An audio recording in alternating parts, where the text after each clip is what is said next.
Bouncing balls is just a specific kind of velocity time question, and we need to be a little bit aware of how to handle them because they look a little bit strange, and I'm going to try and help you interpret this graph over here. Firstly, it is a velocity time graph, so that means that the gradient, whenever we look at a velocity time graph, two thoughts should go through our head. First is that the gradient is equal to the acceleration, so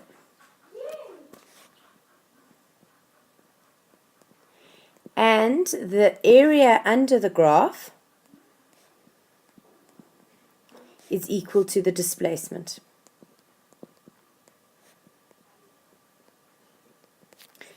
Right, so the first thing we need to do is we need to take a look at what happens over here. This ball starts at a zero velocity and it then speeds up. Well, it can't speed up from the ground. It has to be up in the air over there and approach the ground. So it looks a little bit like this. Up in the air, approaches the ground. Very suddenly changes direction. In other words, goes below that line. As it changes direction, it is then at a certain speed, which isn't quite the speed it hit the ground. The reason for that is because it loses some energy to the ground. And then it bounces back upwards and slows down till it reaches zero, slows down till it reaches zero, speeds up until it hits the ground again, hits the ground, bounces. Again, the same thing, it's lost some energy and the same procedure, and then it bounces and then it comes down again. So if we can relate this, let's try and use some colors. This part of the motion is the same as that. Then you've got this part of the motion, which is this whole thing, up and down, with that being the top of the projectile. Then you've got another bounce, with that being the top of that smaller projectile. And finally, let's find another color. You've got that, and it goes up and then stops. So that's the sudden stop. And you've got all these sudden stop moments along the way. Sudden stop. One, bounce 2, bounce 3, and the last one isn't a bounce because it doesn't change direction, it just stops, so that's a stop.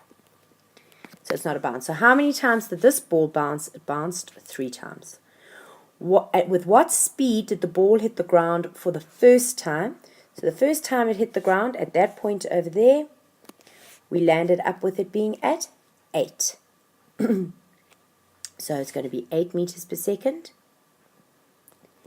And then with what speed did it leave the ground for the first time? So at that point it is going to have left the ground to go on its next bounce over there, and it lands up being at 4 meters per second. That's pretty simple stuff. Maybe they could ask you a slightly more difficult question. How long did it take to reach the ground for its first bounce? Let's say time taken from drop to first bounce. What information can we get out of that? V is equal to U plus AT.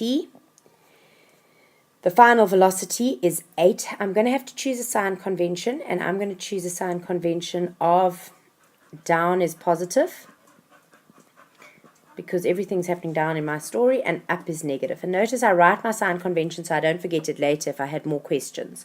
So my final velocity is equal to 8 down. That's what's happening over there. So it's positive 8. I started at 0. My acceleration is 9,8 meters per second squared down, so it's positive, and time. I then rearrange that equation, and I find that I get a time of 0,82 seconds. So that's an example of bouncing balls, and then you can work through a few more, but it really is exactly the same theory as graphs and equations of motion normally. The important thing as well is just to remember that this over here, this line here, is saying I'm changing direction suddenly and immediately picking up speed in the opposite direction. Usually these lines, they draw them perpendicularly, but in truth a bounce doesn't take no time at all.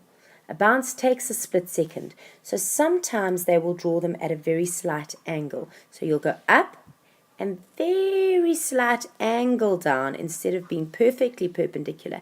And then they'll come down and they'll say, let's say that happened at 1 second and that happened at 1,03 seconds across the axis over there.